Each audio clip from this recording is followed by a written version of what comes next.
Hello दोस्तों, welcome back to exam India war. जय हिंद, नमस्कार साथियों। तो बहुत ही बड़ी खबर आ गई है, बहुत ही इम्पॉर्टेंट खबर। अब अस्पतालों में जल्द होगा नवजात शिशुओं का आधार पंजीकरण। जी हाँ, जो बच्चे न्यूबॉर्न बेबी होते हैं ना, नवजात बच्चे, अब उनका भी आधार पंजीकरण होगा। क्या है बड़ी जानकारी, क्या है इम्पॉर्टेंट खबर, हम आपको इस वीडियो के माध्यम से बताएंगे। तो साथियों, पूरी जानकारी के लिए वीडियो को लास्ट तक ज़रूर देखें, क्योंकि बहुत ही इम्पॉर्टेंट है। और इसी प्रकार काम की खबरें जानने के लिए अपने परिवार एग्ज़ाम इंडिया वार को सब्सक्राइब कर इसका सदस्य अवश्य बने।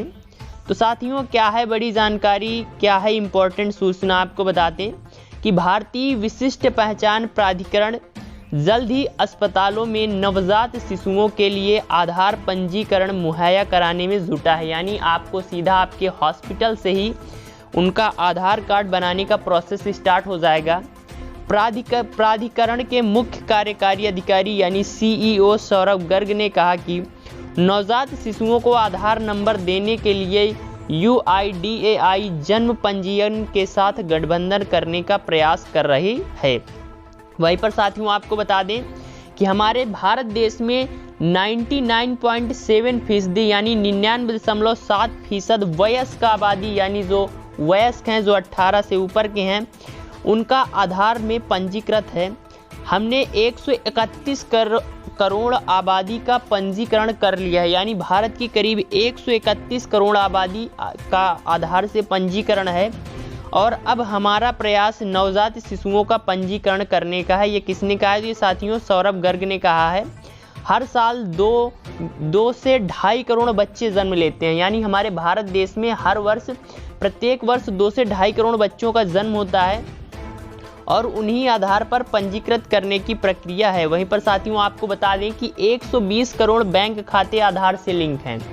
तो UIDAI के CEO ने बताया कि जन्म लेने के बाद नवजात शिशुओं की सामान्य तस्वीर लेकर आधार कार्ड मुहैया कराया जाएगा। 5 साल से कम उम्र के बच्चों का हम बायोमेट्रिक्स नहीं ले सकते, यानी जो उनका फिंगरप्रिंट्स होता है, इसके अलावा आपके आंखों का रेटिना होता है, उसका नहीं ले सकते, लेकिन उसे उसकी माता या पिता से लिंक किया जाएगा। 5 वर्ष पूरे कर लेने के बाद बच्चे का बायोमेट्रिक लिया जाएगा। 140 करोड़ बैंक खातों में से 120 करोड़ आधार से लिंक हो चुके हैं। यानी साथियों, क्या बात है कि जो बच्चे हैं, जो छोटे बच्चे होते हैं, आप लोगों ने सुना होगा कि 5 साल से ऊपर वालों का आधार बनता है। तो अब जो बच्चे जन्म लेते हैं उनका सीधे ही आधार कार्ड वहीं से बन जाएगा। वहीं पर साथियों, आपको बता दें कि पूरी आबादी को आधार नंबर देने की कवायद, जी हाँ, जो आपका आधार विभाग है उसके CEO गर्ग ने कहा कि हम अपनी पूरी आबादी को आधार नंबर देने का प्रयास कर रहे हैं। पिछले वर्ष हमने सुदूर इलाकों में 10,000 शिविर आयोजित किए, जहां हमें बताया गया कि कई लोगों के पास आधार नंबर नहीं है और 30 लाख लोग पंजीकृत किए गए। हर साल 10 करोड़ लोग अपडेट कराते हैं नाम और पता। ये साथियों बहुत ही इंपॉर्टेंट अपडेट है कि प्रतिवर्ष भारत में प्रतिवर्ष करीब 10 करोड़ लोग अपना नाम, पिता का नाम, अपनी बायोमेट्रिक्स, फोटो, ये सब अपडेट कराते हैं। ये सब किसने बताया? तो हमारे आधार विभाग ने बताया साथियों। वहीं पर आपको बता दें कि आधार कार्ड चलने से सरकार के करीब 2.25 लाख करोड़ रुपए बचत हुए हैं। यानी साथियों, बहुत बड़ी रकम होती है। और ऐसा क्यों हुआ है? क्योंकि अभी तक क्या होता था कि फर्जी लोग घुस जाते थे। अब सबका यूनिक एक नंबर है, आधार कार्ड नंबर है, तो उससे जो फर्जी लाभार्थी होते हैं उनको बाहर कर दिया गया है। आधार जारी करने वाली संस्था के मुख्य कार्यकारी अधिकारी सौरभ गर्ग ने कहा कि आधार की वजह से केंद्र सरकार को 2.25 हजार यानी करीब 2.25 लाख करोड़ रुपए की बचत हुई है। गर्ग के अनुसार केंद्र सरकार की 300 और राज्य सरकार की 400 योजनाओं को अब तक आधार से लिंक किया जा चुका है, जिससे साथ ही फर्जी लाभार्थी तुरंत पकड़ में आ जाते हैं। वहीं पर साथियों, आपको बता दें कि आधार नंबर की वजह से रकम का भुगतान सीधे खातों में होता है। जी हाँ, आप एक शब्द सुनते होंगे कि DBT, यानी प्रत्यक्ष भुगतान जो हस्तांतरण होता है उसके माध्यम से सीधे खातों में कर दिया जाता है। वहीं पर साथियों, गर्ग ने कहा कि 2.25 लाख करोड़ रुपए की बचत हुई है और ये अकेले केंद्र सरकार की है। राज्य सरकार की तो भाई साहब हटा दें, अगर राज्य सरकार का आंकड़ा लगा देंगे तो ये बहुत ऊपर निकल जाएगा। वहीं साथियों आपको बता दें कि कोरोना संकट के दौरान सरकार ने आधार के माध्यम से ही गरीबों और वंचितों को उनके खाते से सीधे मदद की रकम भेजी है। इतना ही नहीं, आधार की वजह से ही लोगों को यह रकम अपने खाते से निकालने में किसी बैंक की शाखा या ATM तक नहीं जाना पड़ा। यानी साथियों आधार नंबर बहुत इंपॉर्टेंट हो गया है, क्योंकि आप लोग जब पैसा निकलाने जाते होंगे ना तो देखते होंगे कि आपका आधार नंबर लेते हैं, आपका फिंगर लेते हैं और भाई साहब आपका पैसा निकल जाता है, वरना बैंकों में लगे रहो। वहीं पर साथियों आपको बता दें कि गर्ग ने कहा कि आने वाले वर्षों में UIDAI की प्राथमिकता 3-4 चीज़ों के आसपास रहेगी।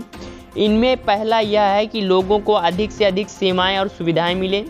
इसके तहत हमने लोगों को घर में बैठे बैठे कंप्यूटर के माध्यम से रिकॉर्ड अपडेट करने की सुविधा दी है। अभी 1.5 लाख से अधिक डाकिया देश भर में गांव-गांव में जाएंगे और आधार अपडेट करने के साथ साथ नया आधार कार्ड बनाने संबंधी जानकारी जुटाएंगे। हम देश भर के 6.5 लाख गाँव, यानी भारत में कितने 6,50,000 गाँव हैं और उनमें से 50,000 से अधिक आधार केंद्र खोले जा रहे हैं।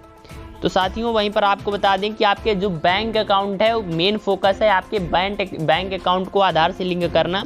गर्ग के अनुसार UIDAI एक मोबाइल एप्लीकेशन का निर्माण कर रही है जिस पर लोग आधार अपडेट करने के अलावा रकम का लेन देन तय कर सकेंगे। यह आधार को pan, mobile SIM card, ration card और बैंक अकाउंट से पूरी तरह जोड़ देने पर भी फोकस कर रहा है। यानी जो आपकी unique identification authority of India वो एक क्या बना रही है, ऐप बना रही है, जिससे फिर भाई साहब सब कुछ बिल्कुल आसान हो जाएगा। उन्होंने कहा कि आधार असल में टेक्नोलॉजी का ही एक प्रोग्राम है। ऐसे में हम आर्टिफिशियल इंटेलिजेंसी, ब्लॉकचेन और मशीन लर्निंग जैसे टेक्नोलॉजी की मदद से इसे और मजबूती देना और उपयोगकर्ताओं के लिए अधिक से अधिक सुरक्षित बनाना चाहते हैं। तो साथियों आपके आधार कार्ड से रिलेटेड बहुत ही इंपॉर्टेंट जानकारी थी जो आपको देनी थी। आशा करते हैं वीडियो आपको अच्छा लगा होगा, जानकारी पूर्ण रहा होगा। तो ज़्यादा से ज़्यादा लाइक करिए, शेयर करिए और इसी प्रकार काम की खबरें जानने के लिए अपने परिवार एग्जाम इंडिया वार को सब्सक्राइब कर इसका सदस्य बने। अपना और अपनों का ख्याल रखें, हंसते रहिए, मुस्कुराते रहिए। जय हिंद, जय भारत। Thanks for watching.